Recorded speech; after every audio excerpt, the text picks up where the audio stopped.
ቆሻሻን ወደ ሀብትም ለመቀየር ነው የምናስበው ማለት ነው።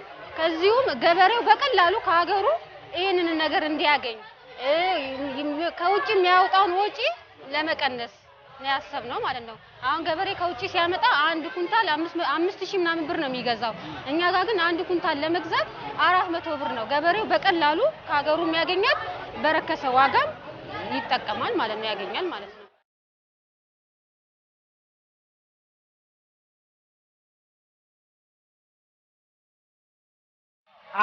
አሁን ደረጃ ላይ ለመድረስ በጣም አስቸጋሪ ጊዜ ነበረ።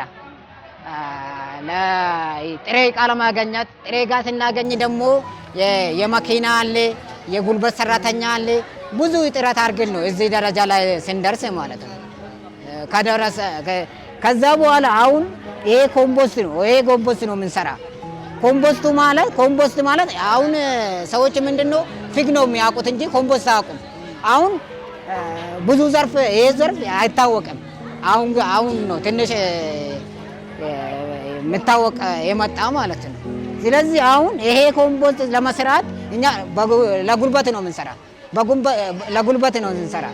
ማሽን ቢዘጋጅ ይሄ ተነፍቶ ይሄ ደቃቁ ሲወጣ ላዩ ላይ የሚቀራ አንጓሉ ይቀራል። ያኛው አንጓል ማሽን ቢገዛ ማሽን ቢኖር ያኛው አንጓሉ ማሽኑ ይፈጫል። ቀጥታ ወደ ኮምፖስትነት ነው የሚመጣ ማለት ነው ሁሉም ነገር። በወሩ 300 ኩንታል እናመርታለን። አሁን ለኛ በአሁን ሰዓት እየገዛን ያለው የመንገድ አካፋዮች ይሄ ማስዋቢያ ማለት ነው የሚገዙን፣ እንዲሁም አንድነት ፓርክ እነሱ ይገዙናል። ውሃ ተፋሰሶች እስካሁን እየገዙን ያሉት ማለት ነው። ሌላ የለም እና በግላችን ነው እሱን የምንሯሯጠው ማለት ነው።